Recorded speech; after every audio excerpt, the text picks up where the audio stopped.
The topic what is living. Living organisms में ऐसी क्या चीजें हैं जो उन्हें एक्चुअल में लिविंग बनाती हैं। सबसे पहले आपको दो चीजें बता देना चाहता हूं। पहली चीज the definition of characteristic feature and second thing is the definition of defining feature. Students को बहुत ज्यादा प्रॉब्लम होती है अगर मैं आपको एक क्वेश्चन अभी पूछूं कि मेटाबॉलिज्म क्या लिविंग ऑर्गेनिजम्स का कैरेक्टरिस्टिक फीचर है, तो आप ठीक से नहीं बता पाएंगे।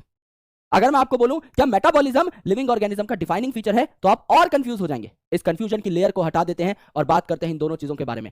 कैरेक्टरिस्टिक फीचर मतलब हर वो कैरेक्टर जो एक लिविंग ऑर्गेनिज्म के अंदर प्रेजेंट है। क्या लिविंग ऑर्गेनिज्म ग्रो करते हैं? बिल्कुल। मैं पैदा हुआ था इतना सा था, अब इतना बड़ा हूं, क्या मैं ग्रो कर गया? यस। इसका मतलब ग्रोथ मेरा कैरेक्टर है, बिल्कुल सही बात है। क्या लिविंग ऑर्गेनिज्म रिप्रोड्यूस करते हैं? यस। अगर एक भी आपने ऑर्गेनिज्म रिप्रोड्यूस करता हुआ देखा है तो जाहिर सी बात है आप इस बात को मानोगे। क्या आपने कभी रोज की डाली नहीं काटी और उसे जमीन में नहीं उगाया? आप बिल्कुल देखोगे कि एक नया रोज प्लांट बन चुका है ना। आपने कभी ना कभी स्टेटस जरूर लगाया होगा, प्लीज कॉन्ग्रेचुलेट मी, मैं मामा बन गया, है ना, मैं मामी बन गई, मैं चाचा बन गया। क्यों? क्योंकि हमारे और जो डिसेंडेंट्स हैं वो पैदा हो रहे हैं, राइट, और जो लोग हैं वो इस धरती के ऊपर आ रहे हैं, यानी लिविंग ऑर्गेनिज्म रिप्रोड्यूस तो करते हैं।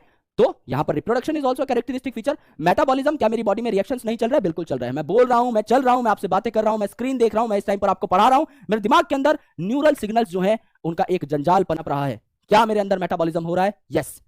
क्या मैं कॉन्शियस हूं इस टाइम पे? यस। मैं होशो हवास में खड़ा हूं, मैं चीजों को सेंस कर सकता हूं, मैं चीजों को रिस्पॉन्ड दे सकता हूं, रिस्पॉन्स दे सकता हूं, कॉन्शियस हूं मैं। क्या मेरे अंदर सेल है? यस। मेरे अंदर ट्रिलियंस ऑफ सेल्स है। तो क्या ये सारे किसी ना किसी लिविंग ऑर्गेनिज्म के कैरेक्टर्स नहीं हैं? बिल्कुल हैं। ये सारे के सारे हमारे कैरेक्टरिस्टिक फीचर्स हैं बाय डिफॉल्ट। लेकिन इनमें से डिफाइनिंग फीचर बहुत कम होंगे दोस्त। डिफाइनिंग फीचर का मतलब एक ऐसा फीचर जो 100% लिविंग ऑर्गेनिज्म में हो। याद रखना, अगर एक भी लिविंग ऑर्गेनिज्म ऐसा है जिसमें कोई कैरेक्टर नहीं है, then that wouldn't be the defining feature. जो 100% लिविंग ऑर्गेनिजम्स में हो और 0% नॉन लिविंग में हो। डिफाइनिंग का मतलब आप डिफाइन कर सकते हो ये चीज सिर्फ और सिर्फ लिविंग में हो रही है और सब लिविंग्स में हो रही है और एक भी नॉन लिविंग में नहीं हो रही, तभी आप उसे डिफाइनिंग बोलोगे। एक एग्जांपल देता हूं, बेहतर तरीके से आप समझ पाओगे चीजों को। रिप्रोडक्शन मान लो। क्या रिप्रोडक्शन सारे ऑर्गेनिजम्स में होती है? नहीं। आप देखोगे कि जो स्टेराइल ह्यूमन कपल्स हैं, आपने विकी डोनर फिल्म देखी होगी, राइट? कुछ ह्यूमन कपल्स स्टेराइल होते हैं जो बच्चे पैदा नहीं कर सकते, यानी हर लिविंग ऑर्गेनिज्म तो रिप्रोड्यूस नहीं कर रहा। तो ये क्या हुआ? डिफाइनिंग फीचर हुआ? नहीं। Similarly growth. अब आप बोलोगे सर ग्रोथ तो सारे लिविंग ऑर्गेनिज्म करते हैं, चाहे वो यूनिसेलुलर हो, चाहे वो प्लांट हो, चाहे वो एनिमल हो। मैं मना नहीं कर रहा, हर लिविंग ऑर्गेनिज्म ग्रो करता है, लेकिन ग्रोथ के ट्विन कैरेक्टर्स हैं। अगर आपका मास बढ़ रहा है तो भी आप ग्रो करते हुए माने जाओगे। समझ लो एक पहाड़ है, उस पहाड़ के ऊपर अगर स्नोफॉल हो गया, उसके ऊपर बर्फ जम गई, तो क्या उस पहाड़ का मास नहीं बढ़ा? बिल्कुल बढ़ा। तो क्या वो पहाड़ ग्रो नहीं किया ओवरऑल साइज में? बिल्कुल ग्रो किया। तो पहाड़ भी तो ग्रो कर रहा है और वो नॉन लिविंग है, तो ये भी डिफाइनिंग फीचर नहीं हुआ। यानी सारे के सारे ये जो कैरेक्टर्स हैं ये लाइन से कैरेक्टरिस्टिक फीचर जरूर हैं, बट इनमें से कुछ ही डिफाइनिंग फीचर कहलाते हैं। ठीक है, ये दो चीजें मुझे आपको क्लियर करनी थी। फिर हम बात करते हैं हमारे एक बहुत ही होनहार साइंटिस्ट के बारे में जिनका नाम है अर्नेस्ट मेयर साहब। इस यूनिट से पहले उनका डिस्क्रिप्शन दिया हुआ है, तो उनके बारे में भी थोड़ी बहुत बातें हम लोग कर लेते हैं। अर्नेस्ट मेयर साहब का जन्म 1904 में हुआ था और 2004 में उनकी डेथ हो गई थी, यानी वो 100 साल जिए थे।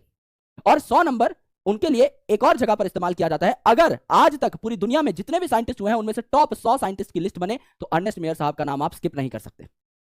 उन्होंने इवोल्यूशनरी बायोलॉजी पर इतना अच्छा काम किया कि उनकी तुलना इस पूरी दुनिया के सबसे बड़े इवोल्यूशनरी बायोलॉजिस्ट डार्विन साहब से की गई और इसीलिए अर्नेस्ट मेयर साहब को बुलाया जाता है डार्विन ऑफ 20th सेंचुरी। 20वीं सदी का डार्विन उन्हें कहा गया। इसके अलावा अर्नेस्ट मेयर साहब को 3 अवार्ड्स भी मिले जिन्हें कहा जाता है ट्रिपल क्राउन ऑफ बायोलॉजी, यानी कहा जाता है कि उनके सर पे बायोलॉजी के 3 सबसे बड़े खिताब थे, सबसे बड़े अवार्ड्स थे जिनसे अर्नेस्ट मेयर साहब को सुसज्जित किया गया था, सम्मानित किया गया था। पहला आपका बाल्जन प्राइज, दूसरा इंटरनेशनल प्राइज फॉर बायोलॉजी, तीसरा क्रेफूर्ड प्राइज। ये तीनों प्राइज बहुत इंपॉर्टेंट हैं और इनको मैंने एक सीक्वेंस में ही आपको बताया है। सबसे पहले उन्हें बाल्जन प्राइज मिला, फिर इंटरनेशनल प्राइज फॉर बायोलॉजी और तीसरा क्रेफूर्ड प्राइज। उनके बारे में एक और पॉइंट यह है कि अर्नेस्ट मेयर साहब को इतनी जो समृद्धि है ये कैसे मिली, इतनी सफलता कैसे मिली। उन्होंने एक कंसेप्ट दिया था, बायोलॉजिकल कंसेप्ट ऑफ स्पीसीज, यानी अलग अलग साइंटिस्ट आए और उन्होंने बोला यार हम देंगे स्पीसीज की डेफिनेशन। अर्नेस्ट मेयर साहब ने बोला मैं सबसे बेस्ट डेफिनेशन दूंगा और मेरी डेफिनेशन का नाम होगा बायोलॉजिकल कंसेप्ट ऑफ स्पीसीज। उन्होंने क्या कहा कि अगर 2 ऑर्गेनिजम्स मिल करके एक बच्चा पैदा कर रहे हैं और वो बच्चा अगर फर्टाइल है, यानी वो बच्चा अगर आगे और बच्चे पैदा कर सकता है, इसका मतलब ये दोनों ऑर्गेनिजम्स जो थे मेल और फीमेल, ये सेम स्पीसीज के थे। अगर ये मेल और फीमेल अलग अलग स्पीसीज के हुए तो इनका बच्चा कभी भी फर्टाइल नहीं होगा, यानी इनका बच्चा स्टेराइल होगा, इनका बच्चा आगे बच्चे पैदा नहीं कर पाएगा। फॉर एग्जांपल लाइगर, आपने लाइगर मूवी देखी होगी। ट्रेलर में लाइगर साहब की मम्मी कहती है कि मेरा बेटा क्रॉस ब्रीड है। लाइगर में LI initial words comes from lion, यानी मेल लायन है, और एंड का GER कम्स फ्रॉम टाइगर के एंड के 3 अल्फाबेट। जो कि फीमेल है, यानी मेल लायन और फीमेल टाइगर जो कि अलग अलग स्पीसीज है, जब इनके बीच में मीटिंग होगी तो लाइगर पैदा होगा, लेकिन लाइगर बच्चे पैदा नहीं कर सकता। सिमिलरली अगर मेल गधा है यानी डोंकी है और फीमेल अगर हॉर्स है, ये दोनों अगर बच्चे पैदा करेंगे तो इनके बच्चे जो है म्यूल होंगे, जो कि आगे बच्चे पैदा नहीं कर सकते, दे आर ऑल्सो स्टेराइल, खच्चर जो है बच्चे पैदा नहीं कर पाएगा। ठीक है, इसीलिए बायोलॉजिकल कंसेप्ट ऑफ स्पीसीज ये कहती है कि अगर मेल और female of same species are mating together then their progeny will be fertile, and if male and female of different but related species mate together their progeny would be sterile. Different species but related, क्योंकि भाई आसपास के तो हो size में, आसपास के तो हो रिलेशनशिप में। अब एक गधा जो है उसकी बॉडी और एक घोड़ा जो है उसकी बॉडी कंपैरेटिवली सिमिलर होती है। एक गधे की बॉडी को मैं चूहे की बॉडी से कंपेयर नहीं कर सकता, सो दे कांट मेट, राइट। लेकिन मिलते जुलते जो रिलेटेड स्पीसीज होते हैं वो आपस में मेट कर सकते हैं, ultimately they can produce their progeny, but वो स्टेराइल होगी बाय डिफॉल्ट। ठीक है, अब हम आगे बढ़ते हैं और जानते हैं कि ऐसे कौन से कैरेक्टर हैं जो एक लिविंग ऑर्गेनिज्म को लिविंग बनाते हैं। अब हम अपने आसपास देखें तो करोड़ों लिविंग ऑर्गेनिजम्स हमें दिखाई दे सकते हैं, है ना। तो उनको लिविंग बना कौन रहा है? सबसे पहला कैरेक्टर आता है ग्रोथ। अब ग्रोथ के ट्विन कैरेक्टरिस्टिक्स हैं, यानी ग्रोथ है जो भैया, आप दो चीजें होंगी तब बोलोगे कि कोई ऑर्गेनिज्म ग्रो कर रहा है। पहला इंक्रीज इन मास एंड दूसरा आपका increase in number of cells या increase in number of organisms. अगर किसी का मास बढ़ रहा है तो भी कहा जाएगा भाई वो ग्रो कर रहा है, और अगर किसी के नंबर ऑफ सेल्स या नंबर ऑफ इंडिविजुअल्स बढ़ रहे हैं तो भी कहा जाएगा कि वो ग्रो कर रहा है। For example let's say there is a bacteria, एक बैक्टीरिया है, एक बैक्टीरिया आपका डिवाइड कर गया और दो इसने छोटे छोटे क्या बना लिए, डॉटर बैक्टीरियल सेल बना लिए। तो एक बैक्टीरिया के सेल ने दो सेल बना लिए तो increase in number of cells हुआ ना, और एक बैक्टीरिया ने दो बैक्टीरिया बना लिया, ऐसा बोल लो, तो increase in number of organisms हुआ। तो ये दोनों चीजें जब होंगी या दोनों में से एक भी होगी तो इसे ग्रोथ कहा जाता है। प्लांट्स में जो ग्रोथ है वो आप देखोगे कि प्लांट्स में जो ग्रोथ है वो आपकी इनफाइनाइट ग्रोथ होती है ना। अगर आप देखोगे प्लांट में तो आपको इनफाइनाइट ग्रोथ देखने को मिलेगी, यानी प्लांट एक पर्टिकुलर टाइम के बाद चाहे कम ही बढ़े हाइट में, लेकिन बढ़ेगा जरूर, क्योंकि प्लांट के अंदर कौन से सेल्स होते हैं, मेरिस्टेमेटिक सेल्स होते हैं, और ये मेरिस्टम जो है प्लांट को डिवाइड करती रहती है कंटिन्यूअसली बहुत सालों तक, जब तक प्लांट जिंदा है तब तक। एनिमल्स में अगर आप देखोगे तो growth halts at a particular age, growth halts at a particular age, एक पर्टिकुलर उम्र आने के बाद ग्रोथ जो है वो हॉल्ट हो जाती है, उसके बाद ऑर्गेनिज्म फर्दर ग्रो नहीं कर पाता। ठीक है, यूनिसेलुलर ऑर्गेनिज्म में अगर आप देखोगे तो आपके काफी सारे प्रोसेसेस साथ साथ होते हैं, जैसे कि एक पर्टिकुलर बैक्टीरिया का सेल अगर दो सेल बना रहा है तो क्या आप इसे सेल डिवीजन बोलोगे? बिल्कुल बोलोगे। भाई एक सेल दो सेल बना रहा है, इट इज सेल डिवीजन। क्या आप इसे रिप्रोडक्शन बोलोगे? भाई एक बैक्टीरिया दो बैक्टीरिया बना रहा है, क्या आप इसे रिप्रोडक्शन बोलोगे? बिल्कुल बोलेंगे। और एक सेल दो सेल बना रहा है, increase in number of cells हो रहा है, increase in number of organisms हो रहा है, तो क्या आप इसे ग्रोथ बोलोगे? बिल्कुल बोलोगे। तो आप क्या कह सकते हो, एक पर्टिकुलर यूनिसेलुलर ऑर्गेनिज्म के अंदर चाहे सेल डिवीजन हो, चाहे रिप्रोडक्शन हो, चाहे ग्रोथ हो, they are mutually inclusive events. Inclusive events, तीनों चीजें साथ साथ होती हैं। आप चाहे इसे ग्रोथ बोल लो, चाहे रिप्रोडक्शन बोल लो, चाहे कुछ भी बोल लो, तीनों चीजें साथ हो रही, राइट। बट मल्टीसेलुलर ऑर्गेनिज्म में समझ लो मैं हूं और मेरी कोहनी पे चोट लग गई, तो कोहनी पे चोट लग गई तो वहां पे हीलिंग स्टार्ट होगी, मेरे सेल्स डिवाइड करेंगे और नए सेल्स बनेंगे, तो सेल डिवीजन तो हो रहा है, लेकिन क्या इस टाइम पे मैं रिप्रोड्यूस कर रहा हूं? नहीं। यानी सेल डिवीजन और रिप्रोडक्शन एक्सक्लूसिव होते हैं, यानी इंडिपेंडेंट होते हैं। तो कॉम्प्लेक्स ऑर्गेनिज्म में ये तीनों प्रोसेस इंडिपेंडेंट हैं, लेकिन यूनिसेलुलर ऑर्गेनिज्म में all these three processes are interdependent या इंक्लूसिव इवेंट्स। अब अगर आप देखोगे तो यहां पर ग्रोथ जो है it is not a defining feature. Why it is not a defining feature? क्योंकि आपका एक्रीशन से यानी अक्यूमुलेशन ऑफ मैटर से नॉन लिविंग चीजें भी ग्रो कर सकती हैं। फॉर एग्जांपल आपका माउंटेन, आपके माउंटेन के ऊपर बर्फ जम गई तो माउंटेन का मास बढ़ गया, इंक्रीज इन मास, तो यहां पर क्या हो गया दोस्त, आपका ग्रोथ हो गई। या फिर आपका सैंड ड्यून है, मिट्टी का टीला है, उसके ऊपर और मिट्टी आके जमा हो गई तो क्या हो गया, उसका मास बढ़ गया। आपने गाड़ी पार्क कर दी कहीं पे और उसके ऊपर किसी कौवे ने आके बहुत सारी पॉटी कर दी तो अल्टीमेटली क्या हुआ, वहां पर उसका गाड़ी का मास बढ़ गया। अगर एक्यूमुलेशन ऑफ मैटर हो रहा है यानी एक्रीशन हो रही है तो चीजों का मास बढ़ता है, यानी वो ग्रो करते हैं, और अगर वो ग्रो करते हैं देन अल्टीमेटली ग्रोथ अगर नॉन लिविंग में हो रही है तो डिफाइनिंग फीचर तो नहीं है, कैरेक्टरिस्टिक फीचर्स तो ये सारे हैं। This is about growth. When it comes to reproduction, तो रिप्रोडक्शन का मतलब क्या होता है? रिप्रोडक्शन का मतलब ये है, री का मतलब अगेन, प्रोडक्शन का मतलब प्रोड्यूस करना, यानी बार बार प्रोजेनीज प्रोड्यूस करना, अपने नए जो जनरेशन है उनको जन्म देना इज रिप्रोडक्शन। अब अलग अलग मेथड ऑफ रिप्रोडक्शन हो सकते हैं। फॉर एग्जांपल फंगस जो है इसमें मिलियंस ऑफ असेक्सुअल स्पोर्स पाए जाते हैं, मिलियंस ऑफ असेक्सुअल स्पोर्स पाए जाते हैं। बडिंग अगर आप देखो तो किसके अंदर होती है? बडिंग अगर आप देखो तो ईस्ट के अंदर एक छोटा सा बड पनपता है, हाइड्रा के अंदर एक छोटा सा बड पनपता है, जो एक टाइम के बाद पेरेंट बॉडी से डिटैच हो जाता है और ग्रो करने लग पड़ता है। प्लेनेरिया की अगर मैं बात करूं तो प्लेनेरिया में क्या होती है? True regeneration. ट्रू रीजनरेशन यानी प्लेनेरिया क्या करता है, अगर इसे आप 3 टुकड़ों में काट दोगे एक प्लेनेरिया को, तो 3 नए प्लेनेरिया बन जाएंगे और उसमें रीजनरेशन हो जाएगी। When it comes to fragmentation, तो एक पर्टिकुलर ऑर्गेनिज्म अपने टुकड़े कर लेता है, फ्रेगमेंट्स में कन्वर्ट हो जाता है और हर फ्रेगमेंट नया ऑर्गेनिज्म बनाने की कोशिश करता है। तो यहां पर फ्रेगमेंटेशन में अगर आप देखोगे तो कुछ फंगस के अंदर भी फ्रेगमेंटेशन हो सकती है, F for fragmentation, F for fungus. कुछ फिलामेंटस एल्गी के अंदर भी हो सकती है, फिलामेंटस एल्गी के अंदर भी हो सकती है, एंड आपका प्रोटोनेमा ऑफ मॉसिस के अंदर भी हो सकती है। Protonema of mosses is very important, ये पूछा जाता है, मॉसिजी पे एक क्वेश्चन जरूर आता है। तो protonema of mosses, filamentous algae and fungus के अंदर फ्रेगमेंटेशन होती है। अगर मैं लिखूं रिप्रोडक्शन के बारे में, क्या ये एक डिफाइनिंग फीचर है? नहीं, it is a non defining feature. It is a non defining feature. भैया ये नॉन डिफाइनिंग फीचर क्यों है? नॉन डिफाइनिंग फीचर इसलिए है क्योंकि कुछ लिविंग ऑर्गेनिजम्स रिप्रोड्यूस नहीं करते, जैसे कि स्टेराइल ह्यूमन कपल्स। अब कोई ह्यूमन है जिसको एबनॉर्मेलिटी है तो वो रिप्रोड्यूस नहीं कर सकता। बायोलॉजिकल कंसेप्ट ऑफ स्पीसीज को जो जो डिसोबे करेगा, जैसे म्यूल, लाइगर, ये भी डिवाइड, म्यूल, लाइगर, ये भी क्या नहीं कर सकते? रिप्रोड्यूस नहीं कर सकते। एंड अगर आप देखोगे मक्खियों में जो फीमेल मक्खी होती हैं, उनमें सिर्फ रानी मक्खी जो है, क्वीन बी, सिर्फ उसके पास रिप्रोडक्टिव पोटेंशियल होता है। जो वर्कर बी होती हैं वो रिप्रोड्यूस नहीं कर सकती, तो सिर्फ रानी मक्खी रिप्रोड्यूस करती है, वर्कर बीज जो है ये रिप्रोड्यूस नहीं करती। तो ये एक नॉन डिफाइनिंग फीचर हो गया, क्योंकि 100% लिविंग ऑर्गेनिजम्स में अगर रिप्रोडक्शन हो रहा होता तब ये डिफाइनिंग फीचर होता। Now it is non defining feature. Now let's move towards the next thing which is metabolism. Metabolism मतलब हमारी बॉडी के अंदर जो भी रिएक्शन हो रहे हैं उन सब का sum total of all the reactions in our body is called metabolism. चाहे वो तोड़फोड़ वाले रिएक्शन हो यानी कैटाबॉलिज्म हो, चाहे वो जोड़ने वाले रिएक्शन हो यानी एनाबॉलिज्म हो, दोनों के सम को हम लोग क्या कहते हैं? मेटाबॉलिज्म कहते हैं। आपकी बॉडी बहुत सारे रिएक्शंस करती है, उन सब रिएक्शंस का सम मेटाबॉलिज्म कहलाएगा, ठीक है। और आप जो है मेटाबॉलिक रिएक्शंस को इन विट्रो देख भी सकते हो। अगर आप यहां पर देखोगे, let's add a particular element, है ना। केमिस्ट्री से एक टेस्ट ट्यूब उठा लेते हैं भैया चुरा के। ये जो टेस्ट ट्यूब है ये हम उठा लेते हैं और यहां पर बना लेते हैं अपना इन विट्रो रिएक्शन। ऑलराइट, यहां पर अगर कोई रिएक्शन हो रहा है, इन विट्रो का मतलब होता है outside the body but in similar condition. So अगर आउटसाइड द बॉडी कोई रिएक्शन हो रहा है और सिमिलर रिएक्शन हो रहा है, 100% सेम रिएक्शन हो रहा है, तो क्या ये लिविंग रिएक्शन नहीं होगा?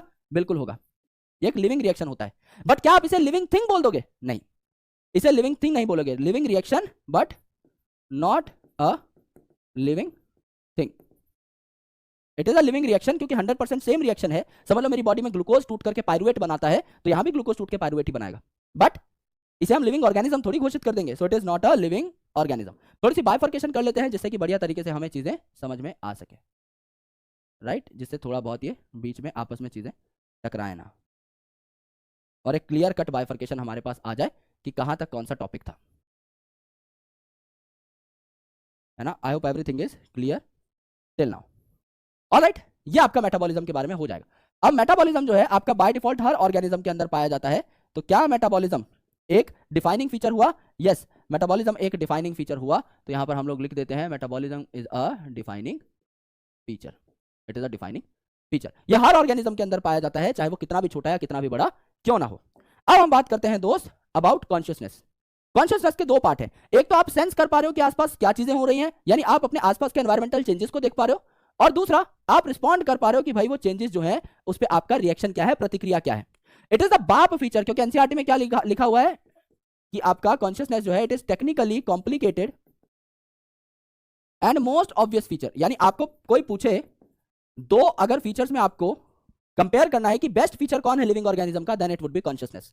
और आप अलग अलग स्टिमुलस को अपने सेंस ऑर्गन से देख सकते हैं, जज कर सकते हैं। जैसे बायोलॉजिकल स्टिमुलस, कोई ऑर्गेनिज्म आ गया है, फिजिकल स्टिमुलस जैसे हीट है, कोल्ड है ना, आपका केमिकल स्टिमुलस, कोई पर्टिकुलर केमिकल आ गया है, तो आप भी, प्लांट भी चीजों के ऊपर प्रतिक्रिया जाहिर कर सकते हैं। ह्यूमंस जो है they have a special property of self consciousness, यानी only humans are aware of themselves.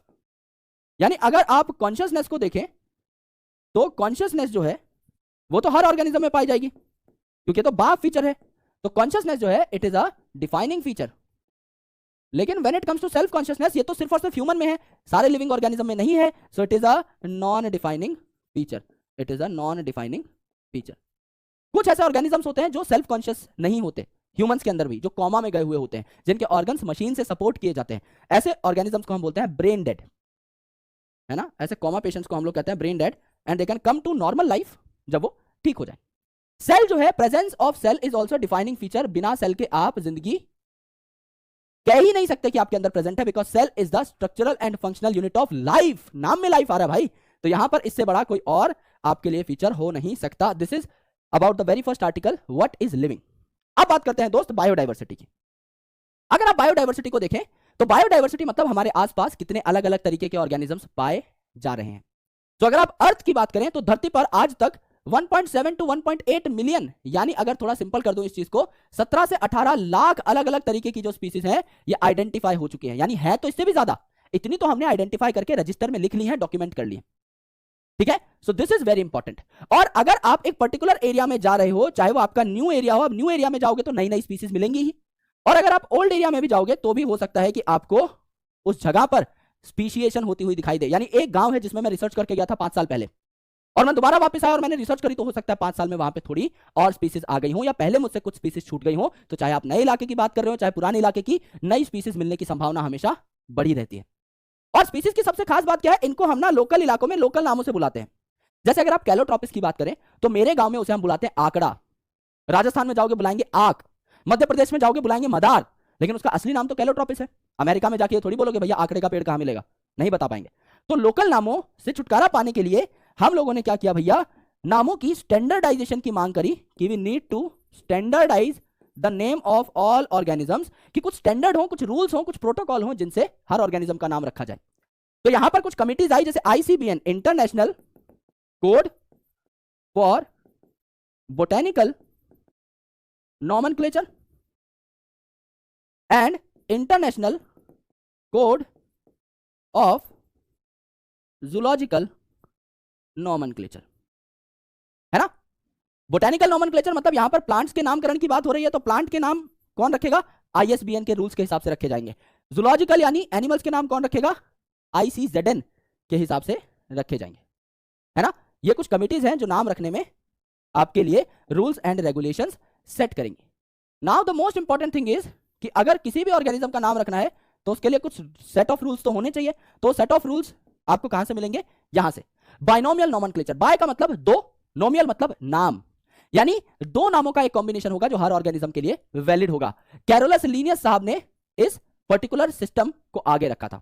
Rules क्या है, एग्जांपल देखो मेरे भाई, एग्जांपल है जैसे मैंजीफेरा इंडिका लिन। मैंजीफेरा में क्या है, यहां पर मैंजीफेरा जो है ये आपका क्या रिप्रेजेंट कर रहा है, पहला जो नाम का पार्ट है हमेशा जीनस रिप्रेजेंट करता है, दूसरा जो नाम का पार्ट है हमेशा स्पीसीज को रिप्रेजेंट करता है, और तीसरा जो नाम का पार्ट है लिन, यहां पर ये ऑथर का नाम होता है जिसने इस पर्टिकुलर स्पीसीज को यानी मैंजीफेरा इंडिका को खोजा है, उसका नाम छोटे फॉर्मेट में आता है। यानी लीनियस का सिर्फ लिन जो है ये उठा करके हम लोग यहां पर ले आए।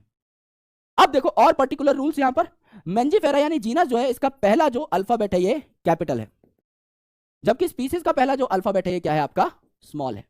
ये दोनों जो वर्ड हैं ये क्या है आपके सेपरेटली अंडरलाइंड है, यानी इनको सेपरेटली अंडरलाइन किया गया है, इनको एक लाइन से नहीं जोड़ा गया। Separately underline to show their Latin origin, to show their Latin origin, है ना। अब देखो भैया यहां पर ये जो वर्ड्स है ना मैंजीफेरा और इंडिका, ये किससे लिए जाएंगे, लैटिन भाषा से लिए जाएंगे। ये जो वर्ड्स हैं derived by Latin language. Latin language क्यों मेरे दोस्त, लैटिन लैंग्वेज से इसीलिए लिए जाएंगे क्योंकि लैटिन लैंग्वेज जो है ये क्या है, एक डेड लैंग्वेज है, ये मरी हुई लैंग्वेज है, यानी इसमें कोई बदलाव अब नहीं होगा। तो इसमें ना कोई वर्ड ऐड होगा ना कोई वर्ड इससे डिलीट होगा। तो आप जैसा लैटिन को आज समझते हैं 100 साल बाद भी वैसा ही समझेंगे। इंग्लिश में बदलाव हो रहे हैं, आप देखोगे प्रोनाउंसिएशन कुछ वर्ड्स की चेंज हो रही है, हर साल पता लगता है कि अरे it's not computer it's computer, right. It's not saloon, हम सलून बोल बोल के बचपन निकाल दिया हमने, पता लगता है इट्स सैलून, है ना, आइडिया नहीं है। प्लम्बर जो है उसमें 20 साइलेंट है, प्लम्बर, हमें पता ही नहीं, हम प्लम्बर प्लम्बर बोल रहे हैं। इंग्लिश के रूल्स चेंज हो जाते हैं भाई बात बात पे। यहां पर इसीलिए एक डेड लैंग्वेज रखी है, ये लैंग्वेज मरी हुई है। तो यहां से आपने जो नाम ले लिया इसमें कोई दिक्कत नहीं होगी। ये जो नाम है अगर आप इनको टाइप करते हैं तो इटैलिक्स में टाइप करेंगे, they should be italicised when typed, italicised when typed. ये जो हमारा ऑथर साहब का नाम है एब्रीवेटेड फॉर्मेट में, ये आपका रोमन में रहता है, यानी नॉर्मल इंग्लिश में रहता है, इसको कोई इटैलिसाइज करने की जरूरत नहीं है। ये आपका नॉर्मल जो भी आपका नाम है वही रहेगा। ऐसा नहीं है भैया इसको भी लैटिन से उठा रहे हो, भाई तुम्हारा नाम अगर रखा ही गया है भाई देसी भाषा में तो लैटिन कहां से लेकर के आएंगे, तो लैटिन नहीं लेकर के आएंगे तो भी चलेगा। अब बात करते हैं भैया टेक्सोनॉमी एंड सिस्टमैटिक्स की। टेक्सोनॉमी क्या है? Taxonomy is a branch of biology जिसमें हम चीजों की क्लासिफिकेशन की बात करते हैं, राइट? तो बेसिस ऑफ टेक्सोनॉमी क्या है? अगर आप स्टैंडर्ड टेक्सोनॉमी की बात करें, अगर आप स्टैंडर्ड टेक्सोनॉमी की बात करें तो इसमें 4 चीजें आती हैं सीक्वेंस में। Characterization, characterization, identification, classification and nomenclature. सबसे पहले आपने किसी चीज के कैरेक्टर को नोट किया, जैसे समझ लो मुझे कीड़ा मिला धरती पर पड़ा हुआ और मुझे लगा ये बहुत यूनिक और नई स्पीसीज है, तो मैं उस कीड़े के कैरेक्टर देखूंगा, अरे यार इसके तो 6 पैर हैं, अरे यार इस पे तो काइटिन का एक्सोस्केलेटन है, अरे यार इसके सर पे तो 2 एंटीना है। तो जब मैं कैरेक्टर नोट करता जाऊंगा तो मुझे क्या पता लग जाएगा? आइडेंटिफिकेशन हो जाएगी कि ये है क्या, मुझे पता लग जाएगा कॉकरोच से मिलता जुलता प्राणी है, मैंने उसको आइडेंटिफाई कर लिया। फिर मैं उसकी क्लासिफिकेशन कर दूंगा, भाई जहां कॉकरोच है क्लासिफिकेशन सिस्टम में वहीं उसे ऐड कर दूंगा, यानी कॉकरोच कहां है? फाइलम आर्थ्रोपोडा में, किंगडम एनिमेलिया में, क्लास इंसेक्टा में, वहीं ऐड कर दूंगा। और नॉमेनक्लेचर एंड में जीनस तक मैं उसे क्लासिफाई कर दूंगा और स्पीसीज का एक नया नाम रख दूंगा। जैसे अगर मैं अपने नाम पे रखना चाहूं, है ना, तो मैं रख दूंगा जैसे पेरीप्लेनेटा अमेरिकाना होता है, ऐसे पेरीप्लेनेटा विपिन शर्माना मैं रख दूंगा। भाई हमें क्या है, पिताजी का राज है, रख सकते हैं अपना नाम, तुम अपने हिसाब से रख सकते हो। तो स्टैंडर्ड टेक्सोनॉमी जो है या कन्वेंशनल टेक्सोनॉमी जो है उसके 4 बंबू होते हैं जिन पर टेक्सोनॉमी का तंबू टिका हुआ होता है। Characterization, identification, classification and nomenclature. लेकिन आपसे कोई पूछ ले भैया मॉडर्न टेक्सोनॉमी के बंबू कौन से हैं? मॉडर्न टेक्सोनॉमी के बंबू है बाहर का स्ट्रक्चर यानी मॉर्फोलॉजी, अंदर का structure that is anatomy, plus CDE। Sir CDE क्या है? CDE है मेरे भाई, C का मतलब सेल कैसा है, सेलुलर ऑर्गेनाइजेशन कैसी है, D का मतलब डेवलपमेंट कैसी होती है, डेवलपमेंटल पैटर्न क्या है, और E का मतलब इकोलॉजिकल इंफॉर्मेशन, भैया इकोलॉजी कैसी है। तो मॉर्फोलॉजी, एनाटॉमी और CDE मिलकर बनाते हैं मॉडर्न टेक्सोनॉमी के पिलर्स, मॉडर्न टेक्सोनॉमी के पिलर्स। ओल्डेस्ट क्लासिफिकेशन कैसी हुई थी? On the basis of use, आप किस चीज को किस पर्टिकुलर काम के लिए यूज कर रहे हो उस बेसिस पर हमने ऑर्गेनिज्म को क्लासिफाई किया। कौन ऑर्गेनिज्म हमें फूड दे रहा है, चाहे वो दूध हो, चाहे वो दही हो, चाहे वो लस्सी हो, चाहे वो खाने का कोई ग्रेन हो, चाहे वो फल हो, फ्रूट हो, उन सबको रख दिया फूड में। कौन हमें पहनने के लिए कपड़ा दे रहा है, चाहे वो कॉटन हो, चाहे वो जूट हो, चाहे वो फ्लेक्स हो, उन सबको रख दिया कपड़े में, क्लोथिंग में। कौन हमें रहने की जगह दे रहा है, तो जो लकड़ियां हैं, जो शेल्टर है जो हमें मिल रहा है, उसके जो पेड़ हैं उनको हमने शेल्टर में डाल दिया। कौन हमें सिक्योरिटी दे रहा है, डॉग्स को सिक्योरिटी में डाल दिया। कौन हमारी ट्रांसपोर्ट में हेल्प कर रहा है, अगर आप घोड़ा गाड़ी चलाते हो तो घोड़े को डाल दिया, अगर आप गधा गाड़ी चलाते हो तो गधे को डाल दिया, अगर आप बैल गाड़ी चलाते हो तो बैल को डाल दिया। बट एक कैटेगरी हमने बनाई depending upon the use. Systematics क्या होता है? अब नाम क्या है सिस्टमैटिक्स, यानी सिस्टमैटिक डिवीजन करनी है चीजों की। एक सिस्टम है जिसके हिसाब से चीजों को कैटेगरीज के अंदर रखना है। तो यहां पर क्या होते हैं, सारे के सारे स्टैंडर्ड टेक्सोनॉमी के यानी कन्वेंशनल टेक्सोनॉमी के पिलर्स होते हैं, प्लस एक नई चीज आती है, प्लस इवोल्यूशनरी रिलेशनशिप।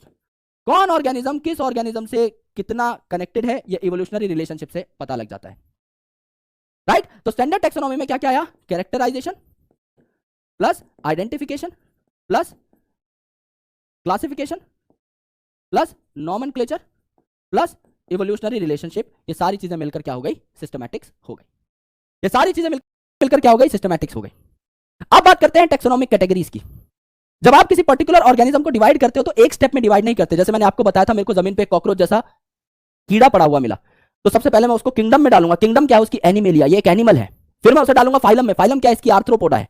फिर मैं उसे डालूंगा क्लास में, क्लास क्या है? इसकी इंसेक्टा है। फिर मैं उसे ऑर्डर में डालूंगा, फैमिली में डालूंगा, जीनस में डालूंगा। फिर मैं उसका नाम रखूंगा। जीनस और स्पीसीज क्या है? उसके नाम ही तो है भाई, नाम के 2 टुकड़े थे, जीनस और स्पीसीज। तो एंड में मैं जो 2 चीजें जस्टिफाई करूंगा वो उसका नाम हो जाएंगे बेचारे के, है ना? तो इसीलिए आप जब किसी भी चीज को आइडेंटिफाई करते हो ना, तो हायरार्की ऑफ स्टेप से उसे क्लासिफाई करना होता है।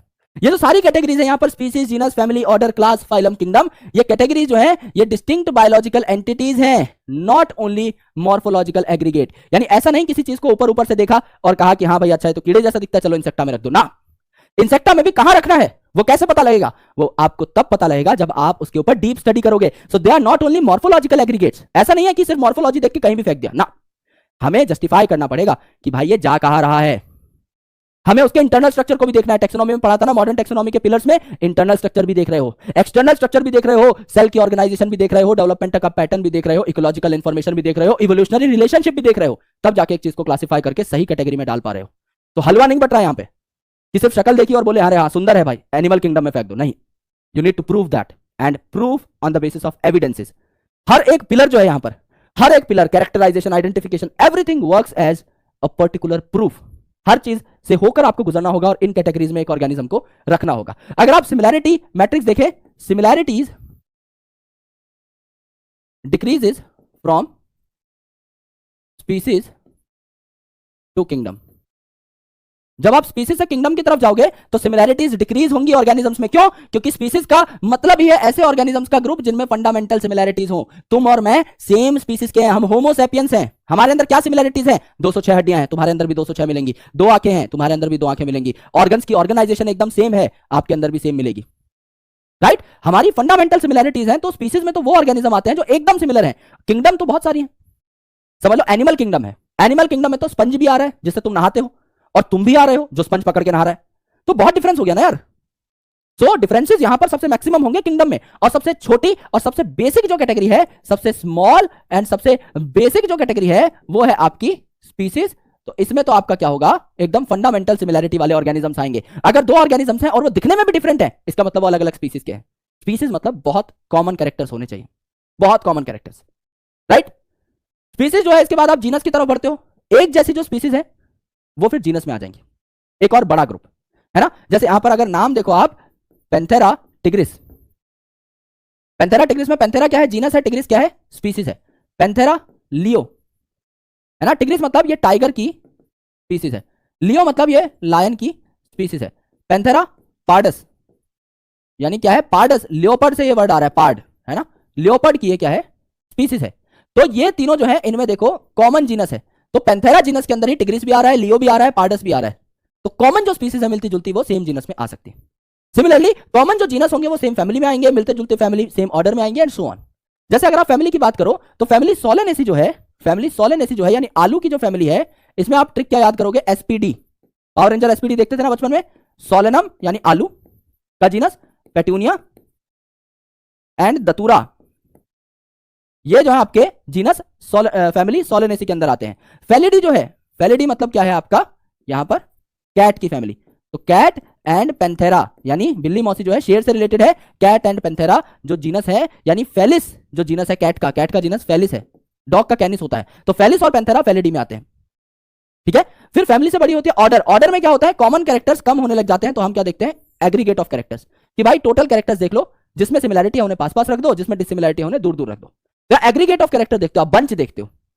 यानी अगर एक ऑर्गेनिज्म में 100 कैरेक्टर है, आप देखते हो यार 50 कैरेक्टर उससे मैच कर रहे हैं और 30 कैरेक्टर दूसरे से मैच कर रहे हैं, यानी 50 कैरेक्टर वाला हमसे ज्यादा क्लोज है, उसमें और हमें ज्यादा सिमिलैरिटी है, तो आप एग्रीगेट देखते हो। जैसे पॉलीमोनियल्स, इसकी ट्रिक क्या है? पीसीएस, आईएएस पीसीएस का एग्जाम होता है ना, तो यहां पर पॉलीमोनियल जो है इसमें कौन कौन से आपके फैमिलीज आएंगी? आपकी सोलेनेसी एंड आपकी कन्वलवेसी, कन्वलवेसी है ना। और कार्निवोरा जो है इसमें क्या आएंगे? बोथ डॉग एंड कैट की फैमिली आ जाएंगी। डॉग एंड कैट की फैमिली मतलब डॉग की फैमिली कैनिडी, कैट की फैमिली फेलिडी। फिर क्लास जो है इसमें आप देखोगे मैमलिया। तो यहां पर कार्निवोरा जो है, डॉग कैट ये भी मैमल्स होते हैं, और हम जो है ह्यूमन बींग्स हम भी मैमल होते हैं, हमें कॉमन कैरेक्टर यहां पर पोजेस कर रहे हैं। फाइलम जो है आप देखो कॉर्डेटा, इसमें सारे के सारे ऑर्गेनिज्म आएंगे जिनमें नोटोकॉर्ड पाई जाती है। कॉर्डेटा वर्ड लिया ही गया है नोटोकॉर्ड से, कॉर्ड से बना कॉर्डेटा। एंड डिवीजन जो वर्ड है, फाइलम यूज किया जाता है एनिमल के लिए, डिवीजन वर्ड यूज किया जाता है आपका प्लांट्स के लिए। ठीक है? और फिर सबसे बड़ी जो कैटेगरी आती है, बिगेस्ट कैटेगरी, ये क्या हो जाती है आपकी? किंगडम हो जाती है। बिगेस्ट कैटेगरी आपकी क्या हो जाती है? किंगडम हो जाती है।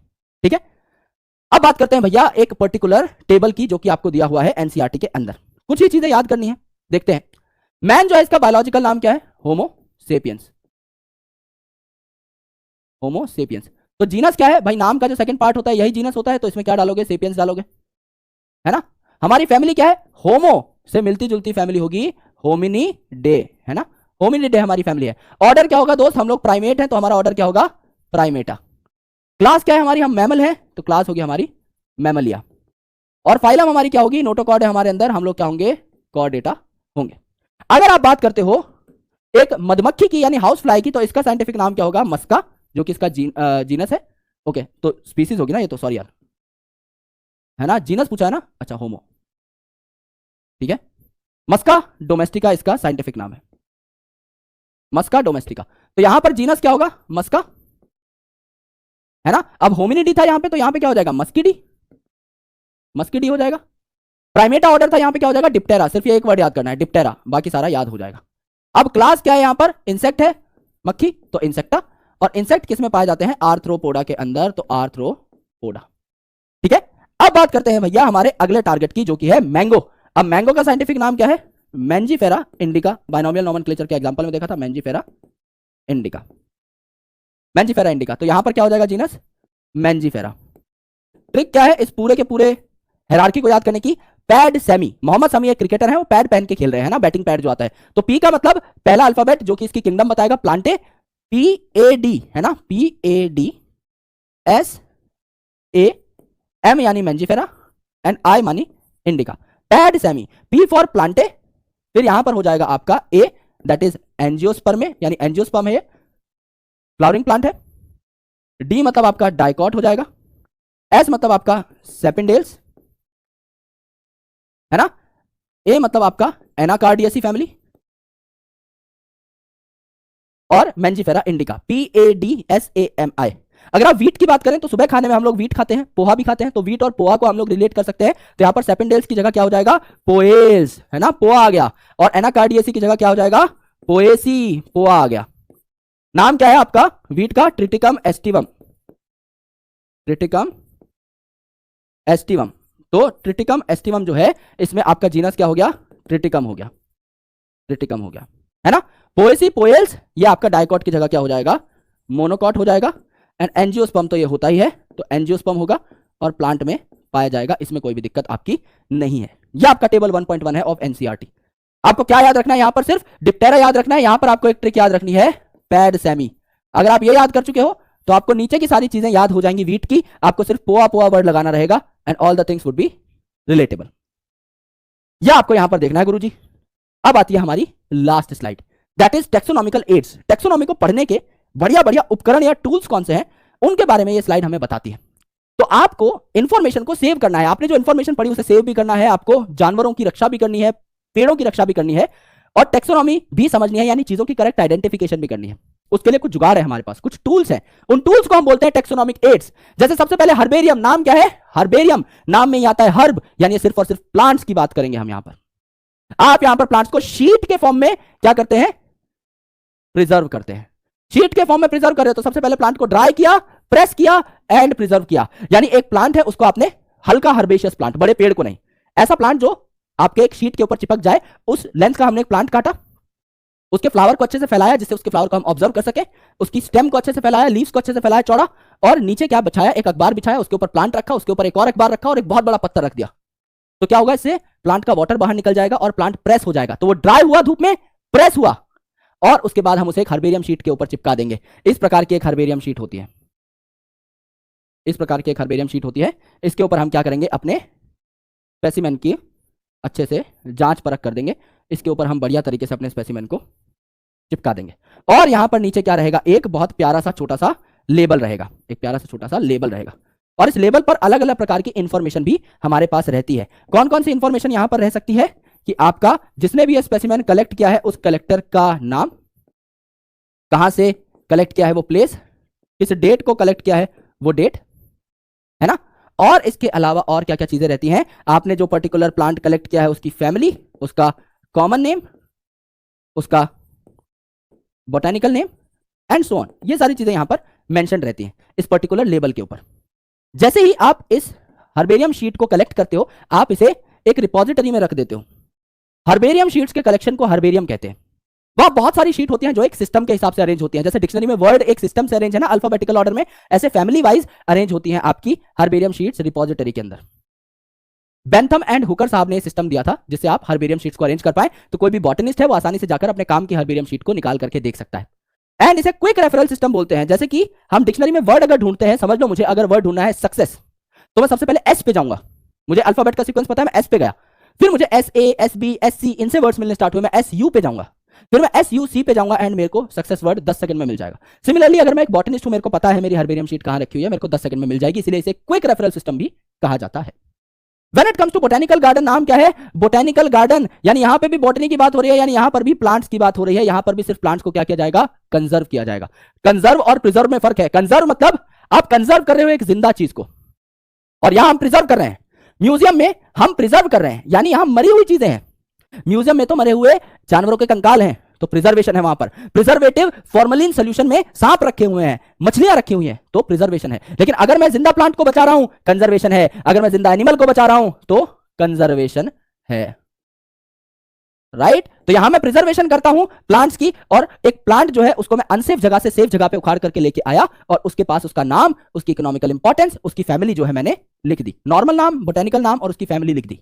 रॉयल बोटेनिकल गार्डन पूरी दुनिया का सबसे बड़ा बोटेनिकल गार्डन है, जो कि क्यू में है, क्यू इंग्लैंड में है। ठीक है? IBG यानी इंडियन बोटेनिकल गार्डन आपका कहां है? हावड़ा में है, वेस्ट बंगाल में है। और NBRI यानी नेशनल बोटेनिकल रिसर्च इंस्टीट्यूट कहां है आपका? लखनऊ में है। लखनऊ में है।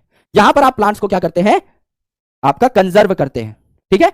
और सिमिलरली एनिमल को कंजर्व करने के लिए आपके पास क्या है? जू है, यानी जूलॉजिकल पार्क है। कोई एनिमल जो जंगल में असुरक्षित था, उसको आप वहां से उठा करके लाए गाड़ी में और उसे जू में छोड़ दिया, जहां से उसको नेचुरल एनवायरनमेंट मिले और आप एक एनिमल की एक्टिविटी को भी ट्रैक कर पाओ। उसे खाने में क्या पसंद है, खाने में क्या पसंद नहीं है, कौन सी चीज जो है वो ज्यादा ऑप्ट करता है, उसका सेक्सुअल पैटर्न क्या है, वो पानी पीने कितने बजे जाता है, सारी चीजें जिससे कि हम उसके लिए इंतजाम कर सकें और उसे बेहतर फील करा सके। Then museum. म्यूजियम यूजुअली आपका प्लांट्स और एनिमल दोनों के लिए होता है। जैसे जूलॉजिकल पार्क सिर्फ एनिमल के लिए है, बोटेनिकल गार्डन प्लांट के लिए, हर्बेरियम प्लांट के लिए, म्यूजियम दोनों के लिए है। कोई छोटा इंसेक्ट अगर आप रखना चाहते हो तो इंसेक्ट बॉक्स बना सकते हो। आप इंसेक्ट को मारिए, यानी किल करिए एंड पिनिंग कर दीजिए, यानी आप इंसेक्ट जो है ऐसे प्रिजर्व कर सकते हो। इंसेक्ट को किल करने के बाद उसमें एक छोटी सी पिन आती है, बहुत पतली, जो इंसेक्ट के आर पार हो जाती है और पीछे थर्माकोल शीट पर इंसेक्ट अटैच हो जाता है, जिसको आप आगे देख सकते हो। When it comes to large animals are basically stuffed and preserved. यानी इनमें क्या होता है? इनमें आप ऐसा नहीं है कि हाथी के शरीर को पिन से रोक लोगे, नहीं। वहां आप एक हाथी के स्केलेटन को खड़ा करोगे म्यूजियम में और उसके अंदर स्टफिंग करोगे, क्योंकि उसके ऑर्गन तो सड़ जाएंगे, तो उसके अंदर आप रुई और बाकी सारे कपड़े या कुछ और चीजें है ना, कागज वगैरह भर के उसके शरीर को एक शेप देते हो, यानी स्टफिंग करते हो। स्केलेटल्स जो है वो भी यूजुअली म्यूजियम में पाए जाते हैं। कंकाल भी आपने देखे होंगे डायनासोर के, जो आपके कुछ छोटे मोटे मॉडल भी बने रहते हैं, वो भी आपने देखे होंगे, है ना। तो किसी स्कूल या कॉलेज के आसपास ज्यादा रखा जाता है आपका म्यूजियम। की जो है ये कॉन्ट्रास्टिंग कैरेक्टर पे बेस्ड है। कॉन्ट्रास्टिंग कैरेक्टर मतलब यहां दो कैरेक्टर्स होते हैं जिन्हें हम क्या बोलते हैं? कपलेट। इन कपलेट में से एक तो आपका एक्सेप्ट हो जाता है, एक रिजेक्ट हो जाता है। जो एक्सेप्ट होगा इसे हम कहते हैं लीड, क्योंकि हमें सक्सेस की ओर ले जा रहा है, तो ये लीड करा रहा है हमें। जैसे देखो, आप मुझसे मिलने आए मेरी यूनिवर्सिटी के अंदर, आपको पता होना चाहिए कि मैं किस डिपार्टमेंट का हूं। जैसे I am from department of biochemistry, तो आप लोग यूनिवर्सिटी में ऐसे गधों की तरह नहीं घूम सकते कि भाई सर कहां मिलेंगे। आप बोलोगे कि मुझे विपिन शर्मा से मिलना है, तो सामने वाला आपको बोलेगा कौन सा विपिन शर्मा, बायोटेक्नोलॉजी वाला या बायोकेमिस्ट्री वाला? आप बोलोगे बायोटेक्नोलॉजी, आप बोलोगे बायोकेमिस्ट्री वाला, तो बायोटेक्नोलॉजी रिजेक्ट हो गई। बायोकेमिस्ट्री हमारी लीड है, क्योंकि वो आपको करीब ले जा रही है मेरे। फिर आप बायोकेमिस्ट्री में आपने बोले विपिन शर्मा से मिलना है, वो बोले दो विपिन शर्मा है, एक जो एसएसपीज पे काम कर रहा है, यानी हीट शॉक प्रोटीन पे काम कर रहा है थीसिस में, एक है जो वो आपका नैनो डॉट्स पे काम कर रहा है। कौन से वाला? तो आप बोलोगे अरे मेरे को ना एचएसपीज वाले से काम है, तो नैनो डॉट रिजेक्ट हो गया, एचएसपीज एक्सेप्ट हो गए, और आप मुझ तक पहुंच जाओगे। अरे यार वो वहां लगा हुआ है, देखो हीट शॉक प्रोटीन के साथ, वहां मिल जाएगा आपको, आप मेरे करीब आ गए। तो दो ऑप्शंस होते हैं यहां पर, एक एक्सेप्ट हो जाता है, एक रिजेक्ट हो जाता है। जो एक्सेप्ट हो जाता है उसे हम लीड कहते हैं, और जो दोनों ऑप्शन है इन्हें हम कपलेट कहते हैं। तो इसीलिए की को बोला जाता है it is analytical in nature, क्योंकि आप यहां पर चीजों का एनालिसिस कर पा रहे हो, सही गलत जो है, राइट रॉन्ग, प्रेजेंट एब्सेंट, ऐसी दो चीजों में आप फैसला ले पा रहे हो। तो एक टेक्सा के लिए एक की अवेलेबल रहती है। टेक्सा मतलब जितनी भी कैटेगरीज है इनको आप अलग अलग नाम से बुलाते हो। ये जो कैटेगरीज है दोस्तों, ये कैटेगरीज जो है इनके अलग अलग नाम है। इन कैटेगरीज को आप क्या बुला सकते हो? These categories can be called as groups, these can be called as taxa, these can be called as rank, these can be called as units. ये सारी चीजें एक ही हैं, चाहे इन्हें कैटेगरी बोल लो, ग्रुप बोल लो, टेक्सा बोल लो, रैंक बोल लो या यूनिट बोल लो। ठीक है? अब देखो फ्लोरा, फ्लोरा का मतलब फ्लावर से रिलेटेड है ये, है ना, यानी प्लांट से रिलेटेड है। एक पर्टिकुलर इलाके में, कितना भी बड़ा हो सकता है वो इलाका, पूरे देश की भी बात कर सकते हैं, पूरे राज्य की भी बात कर सकते हैं, अपने गांव की भी बात कर सकता हूं। एक पर्टिकुलर इलाके में जितने भी प्लांट्स हैं, सबका नाम, सबकी स्पीसीज, सबकी डिटेल्स फ्लोरा में मुझे मिलेंगी। Flora is related to plants. Manual एक नोटबुक टाइप है। मैनुअल मतलब मेरे आसपास के इलाके में जितने भी ऑर्गेनिज्म प्रेजेंट हैं, प्लांट्स और एनिमल्स, सबका खाता मुझे मैनुअल में मिलेगा। When it comes to monograph, mono का मतलब होता है वन, तो एक टेक्सॉन की डिटेल मुझे यहां पर मिलेगी। मैं कहता हूं कि भाई मेरे आसपास जो ऑर्गेनिजम्स हैं वो किस क्लास के हैं? सर आसपास जो ऑर्गेनिज्म वो सिर्फ 50 क्लासेस के हैं, तो उन 50 क्लासेस की लिस्ट। आसपास के जो ऑर्गेनिजम्स हैं, अगर मैं स्पीसीज की बात करूं, मेरे आसपास 3 लाख स्पीसीज मौजूद है। जो कि बहुत बड़ा नंबर है, बट स्टिल फॉर रेफरेंस। तो 3 लाख जो स्पीसीज है उनका अकाउंट मुझे चाहिए, that is in monograph. When it comes to catalogue, catalogue क्या है, एक मैगजीन की तरह है, फीचर मैगजीन होती है ना, जहां पे इस बार दीपिका पादुकोण छपी है, अगले महीने करीना कपूर छपेंगी, उसके अगले महीने कियारा आडवाणी छपेंगी। ऐसे ही कुछ स्पेसिफिक प्लांट जो चर्चा के विषय होते हैं वो अल्फाबेटिकल ऑर्डर में यहां पर पाए जाते हैं।